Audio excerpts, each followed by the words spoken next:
जहाँ सुख है वहाँ मनुष्य को दुख दिखाई देता है, और जहाँ दुख है वहाँ सुख दिखाई देता है। मनुष्य की दशा ऐसे है जैसे मछली की दशा है। मछली की दशा, मनुष्य की वह दशा।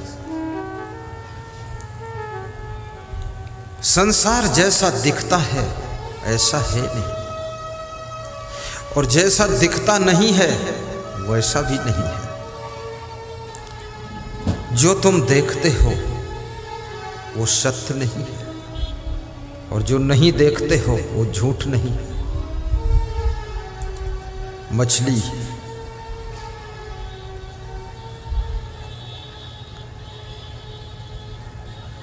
मारने वाले लोग कांटा के ऊपर आटा लगा देते हैं। अब मछली को कांटा नहीं दिखता है, आटा दिखता है। आगे कोई महिलाएं मत आए, नजर में टकराएगी नजर। निकल जाओ फटाक से, जल्दी निकल जाओ, रियायत नहीं। यहां कोई घुस के मत बैठे। पुलिस जवान भी कंट्रोल रखे। गुरुजी के निकट ज्यादा बैठने थे, आंखों में चोट लग जाती है। साहिब बंद पूरा देखना है। मछली को आटा दिखता है, लेकिन आटा के भीतर छुपा हुआ कांटा नहीं दिखता है। और मछली आटा खाती है, कांटा नहीं खाती, आटा खाती है। लेकिन आटा के साथ में कांटा भी खा लेती है। और ज्यों ही आटा को मुंह में रखती है त्यों ही मछली के मुख के अंदर वो कांटा चुभ जाता है। मछली भी बहुत असमंजस में पड़ जाती है कि ये क्या हुआ, ये आटा दिख रहा तो ये कांटा कहां से आ गया। तुम्हारा हाल भी ऐसा ही है। तुमको संसार में सुख दिखता है, लेकिन सुख के भीतर छिपा हुआ दुख का कांटा नहीं दिखाई देता है।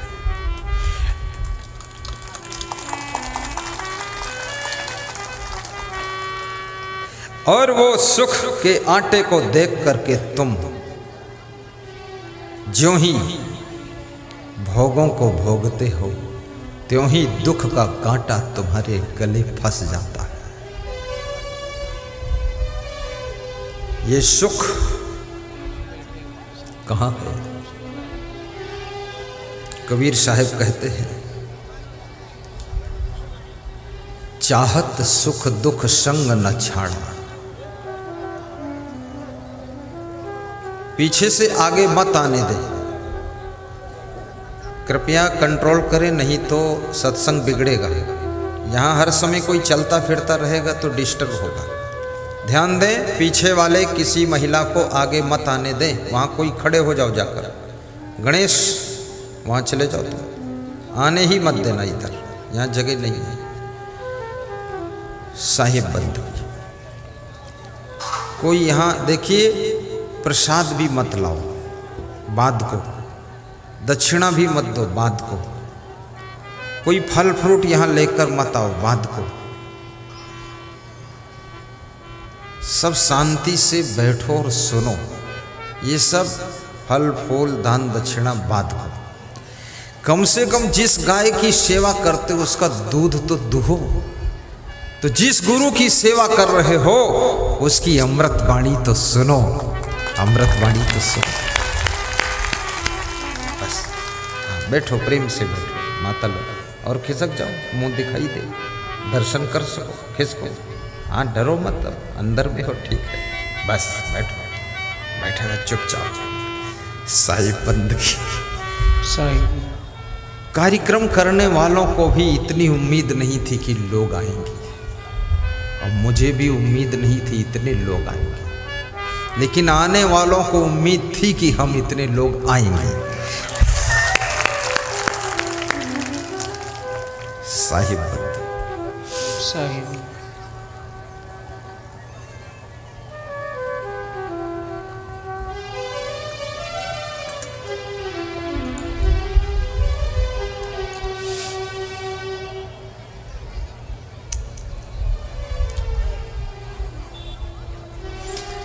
जब मनुष्य के जीवन में दुख आता है तो मनुष्य दुख में घबरा जाता है, और घबराने से दुख कम नहीं होता है, घबराने से दुख और प्रभावशाली हो जाता है। ऐसा कोई मनुष्य नहीं है जिसके जीवन में समस्या ना हो और दुख ना हो। इंसान की बात छोड़ो, भगवान के जीवन में भी समस्या और दुख था, लेकिन भगवान कभी घबराते नहीं थे। जो दुख में घबराता नहीं है, जिसका धैर्य टूटता नहीं है, दुख में जिसका साहस कम नहीं होता है, जिसकी हंसी खुशी मुस्कान दुख के आने पर भी कम नहीं होती है, उसके अंदर राम भगवान और कृष्ण भगवान का प्रभाव होता है।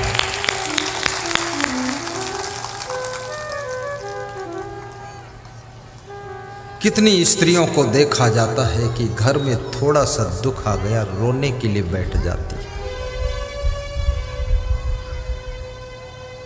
छोटे छोटे दुख में रोया ना करो। जिस दिन ज्यादा दुख आ जाए उस दिन खीर और पूड़ी बनाकर खाया करो।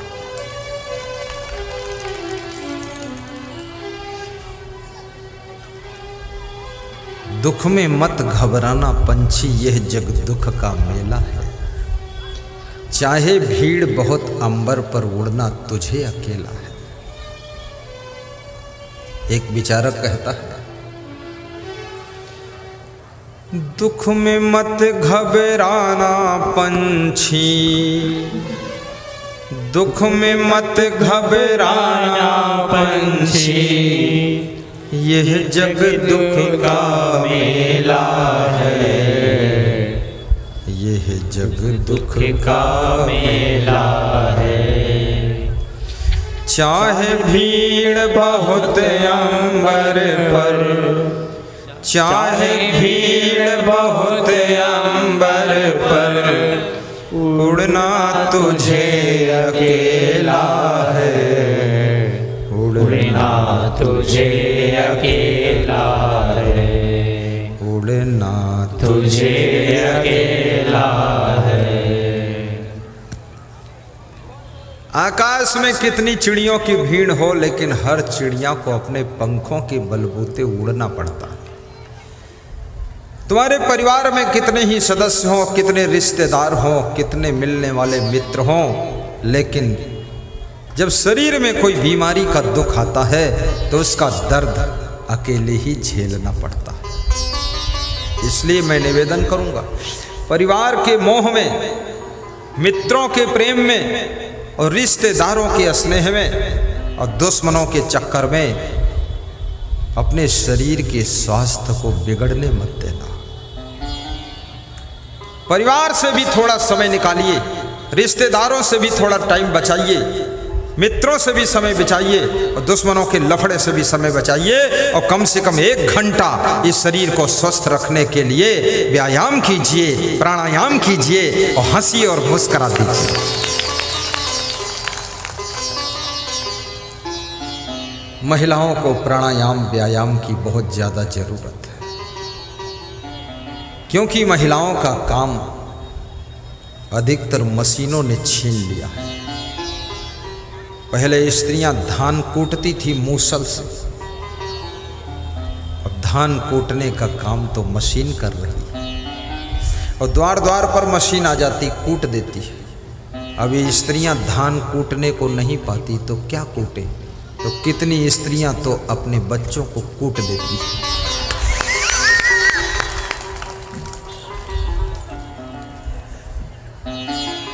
बच्चों को बहुत मत कूटना, क्योंकि बच्चों का नाम ही बच्चा है। बच्चा नाम इसलिए है क्योंकि उनको बचाना पड़ता है। बचा कर रखो, बच्चा है। और यदि आपका बच्चा बहुत शैतानी करता है तो ये आपका सौभाग्य है। कृष्ण भगवान बहुत शैतानी करते थे, यशोदा माँ परेशान हो जाती थी। विवेकानंद बहुत शैतानी करते थे बचपन में, उनकी माँ भी परेशान हो जाती थी। और शैतानी करने वाले कृष्ण भगवान पूरे भारत देश में सबके कल्याण के लिए भगवान बनकर के उभर कर आए। और शैतानी करने वाला बचपन में नरेंद्र बालक युवावस्था में पहुंचते ही विवेकानंद बनकर के भारत का नाम धर्म के क्षेत्र में विश्व संत सम्मेलन में 1 नंबर पर खड़ा किया था। बालक जो बहुत बुद्धिमान होता है वो थोड़ा शैतानी ज्यादा करता है। जिसके पास बहुत कम बुद्धि है वो माटी के धोंधा जैसे बैठा रहता है। तुम समझते हो ध्यान लगा रहा, ध्यान नहीं, वो धोंधा बैठा। आपका बच्चा थोड़ा चंचल होना ही चाहिए। बच्चों के लिए खिलौने लाकर दे दो, खेलते रहे बच्चे।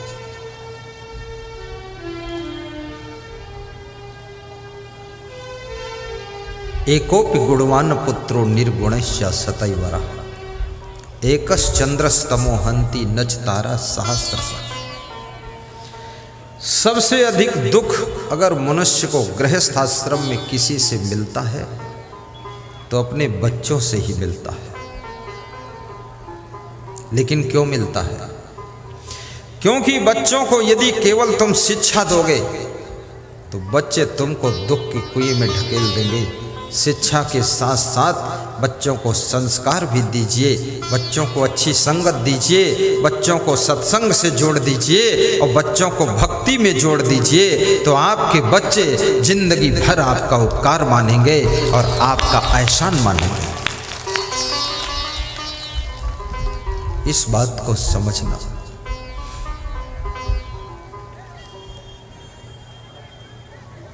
और बच्चे 1 हो, 2 हो, 10 हो, चिंता मत करना।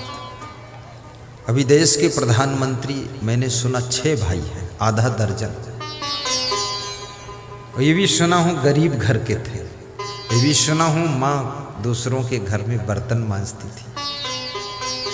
और ये भी सुना हूँ कि उनका भाई आज भी ऑटो रिक्शा चलाता है।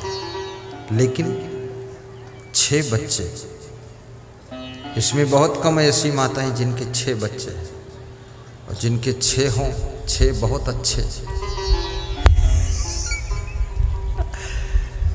क्योंकि बच्चे नहीं होंगे तो ये सृष्टि में और करना क्या है। 1 एकड़ खेत में 30-30 कुंटल गेहूं हो रहा है, कौन खाएगा? कौन खाएगा बताओ ना। ये खेतों में गेहूं कौन बोएगा जब कोई होगा ही नहीं? तो तुम डरे क्यों हो? अभी गेहूं का रिसर्च हो रहा है, ऐसा गेहूं आने वाला है 1 एकड़ में 100 कुंटल गेहूं होगा। बिल्कुल आम के पेड़ जैसा गेहूं का पौधा होगा।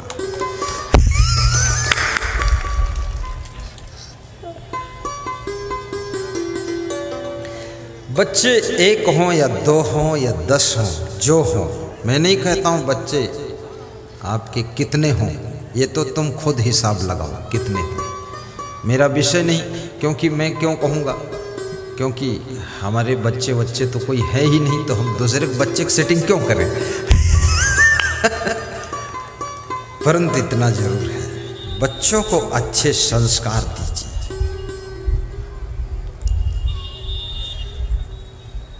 माँ बाप बच्चों के सामने कभी भी लड़ाई झगड़ा ना करें। नंबर 2, पति अपनी पत्नी को बच्चों के सामने झकझोरे ना। पत्नी कभी अपने बच्चों के सामने पति से लड़े ना। संस्कार तो घर से मिलते हो, घर से ही बिगड़ते हो, घर से ही बनते हैं। संस्कार कोई आकाश से नहीं बरसते। एक पुलिस का एसपी कह रहा था कि मेरे बच्चे सब बिगड़ गए मेरे पत्नी के कारण। तो मैंने कहा बच्चे तो साझे में हैं, आपकी भी तो जिम्मेदारी। अरे बोले मैं तो पुलिस की नौकरी में व्यस्त था और ये तो खाली थी मेरी वाइफ, इसको कम से कम बच्चों को संभालना था। तो उनकी पत्नी बोली मैं क्या करूं, इतने बच्चे मैं नहीं संभाल पाऊंगी, 6-7 बच्चे। तू एसपी था, पुलिस का एसपी, जिला पुलिस अधीक्षक। उसने फिर अपनी पत्नी को 2-4 गालियां भी दिया। हमने कहा आपके बच्चे आपकी पत्नी के कारण नहीं बिगड़े हैं, ये आपकी आदतों के कारण बिगड़े हैं। जब आप अभी मेरे सामने, बच्चों के सामने अपनी पत्नी को अभी भी गाली दे रहे हैं तो बच्चे क्या सीखेंगे? जो सिखाना चाहते हो बच्चों को वो स्वयं करना शुरू कर दो। और सबसे पहली बात, परिवार के अंदर प्रेम से रहना चाहिए। और जिस परिवार में आपस में प्रेम होता है उस परिवार में न धन की कमी रहती है और न धन्यवाद की कमी रहती है, न सामान की कमी रहती है, न गाड़ी लाड़ी बाड़ी साड़ी की कमी रहती है, न परिवार में उन्नति की कमी रहती है। सुंदर मकान बनकर खड़ा होता है। जहाँ प्रेम होता है वहाँ सब कुछ होता है। अब ये प्रश्न खड़ा है कि प्रेम कैसे होगा? प्रेम थोड़ा गम खाने से होगा। थोड़ा थोड़ा गम खा लो, थोड़ा थोड़ा अपना सुधार कर लो। बहुत ज्यादा गलतियां किसी में नहीं है। गाड़ी के टायर में छोटा सा पंचर होता, सुई की नोक के बराबर, लेकिन हवा तो निकल जाती और गाड़ी खड़ी हो जाती। आप में छोटी छोटी कमी है, छोटी छोटी गलती है, थोड़ा थोड़ा सुधार कर लो। तुम जैसे लोग संसार में और कहीं नहीं है। इंद्रलोक में भी ऐसी स्त्रियां नहीं हैं और ऐसे पुरुष नहीं है। ये इंद्रप्रस्थ है, ये पूरा संसार देवलोक है। और यही संसार को तुम स्वर्ग बना सकते हो। और गलती करते रहोगे तो ये संसार नरक भी बन जाएगा।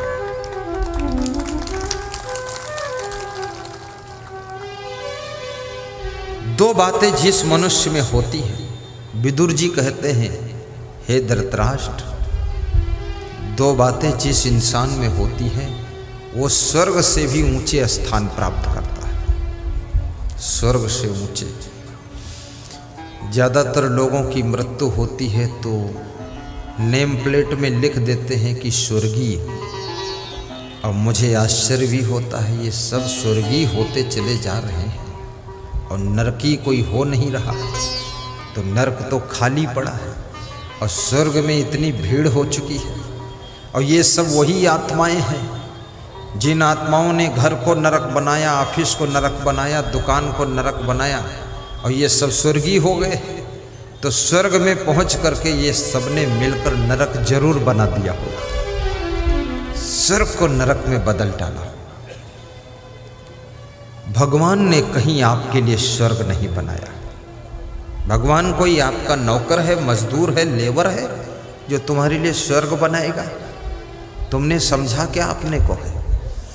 भगवान को समझते क्या हो? लोग समझते भगवान हमारे लिए स्वर्ग बनाकर बैठा इंतजार कर रहा है, जब हम जाएंगे स्वर्ग में तो भगवान पंखा डुलाएगा कि सो जा चंदूलाल। भगवान स्वर्ग नहीं बनाता। और ये भी याद रखना कि भगवान नरक भी नहीं बनाता है। ना ना ना, तुम्हारे लिए नरक क्यों खोदेगा भगवान? इतनी मेहनत क्यों करेगा? इतने बुलडोजर मंगा कर नरक खोद कर बैठे, तुम्हारा इंतजार करे, तुमको नरक में ढकेले, इतना बड़ा पाप भगवान क्यों करेगा? हर मनुष्य अपना स्वर्ग अपना नरक स्वयं निर्मित करता है। तुम्हारे सुंदर स्वभाव से, तुम्हारे प्रेम से, गम खाने से, सहनशीलता से, सद्गुण सदाचार से, भक्ति से, सत्संग से, ज्ञान से, मेहनत से, परिश्रम से, संतोष से स्वर्ग बन जाता है। और जब आपके अंदर लोभ आता है, लालच आता है, बहुत क्रोध आता है, संयम नियम नहीं रह जाता है, इंद्रियों की गुलाम हो जाते हो, व्यभिचार, अनाचार, दुराचार, भ्रष्टाचार में फंस जाते हो, जुआ खेलते हो, शराब पीते हो, ताश खेलते हो, तब तुम्हारी जिंदगी अपने आप नरक बन जाती है, नरक बन जाती है।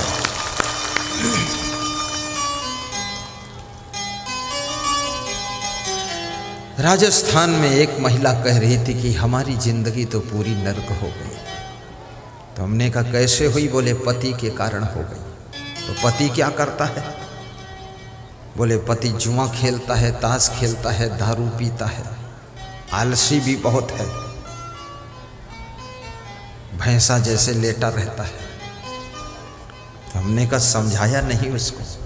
बोले समझाना, पूरा रावण है, हम समझाएं तो हम ही को पीटेगा।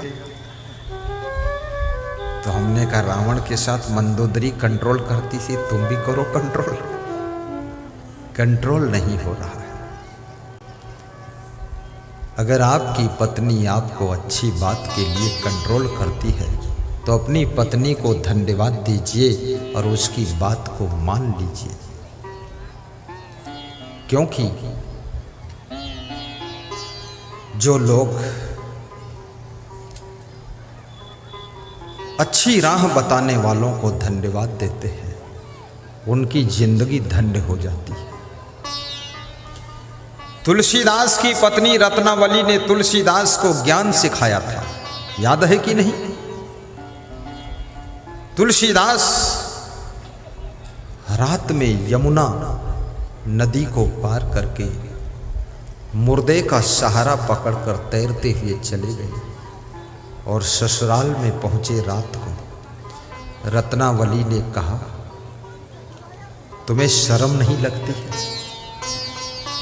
अरे दामाद हो, तुम्हें तो मेन गेट से आना चाहिए, दिन में आना चाहिए, तुम्हारा स्वागत होना चाहिए। इतनी बेशर्मी, इतना मोह, इतनी माया, इतना आकर्षण, ये हड्डी मांस का पुतला मेरा शरीर, इसमें है क्या? हाड़ मांस में तुम मोहित हो गए। इतना प्रेम अगर भगवान में होता तो हे मेरे पति देव, तुम कितने महान बन जाते। ये शब्द, रत्नावली के शब्द तुलसीदास को संत बना देते हैं और तुलसीदास एक महाकवि बन जाते हैं और तुलसीदास रामायण लिख देते हैं। लेकिन ये ज्ञान सभी पत्नियां नहीं देती, कोई रत्नावली होगी वही देगी। पर थोड़ा थोड़ा ज्ञान तो देती है कि शराब मत पियो, इतना सिखाती है। और मैं निवेदन करूंगा, जब सत्संग सुनने जाओ, मंदिर में जाओ, तीर्थ में जाओ, स्नान करने जाओ, कोई यज्ञ में जाओ, प्रवचन सुनने जाओ, तो वहां दान करना चाहिए सबको। और दान में सर्वश्रेष्ठ दान आपके दुर्गुणों का दान है, आपकी आदतों का दान है। अपनी कोई बुरी आदत गुरु जी के चरणों में दान कर दो और गुरु जी का ज्ञान लेकर के अपने जीवन को सुखी बना लो।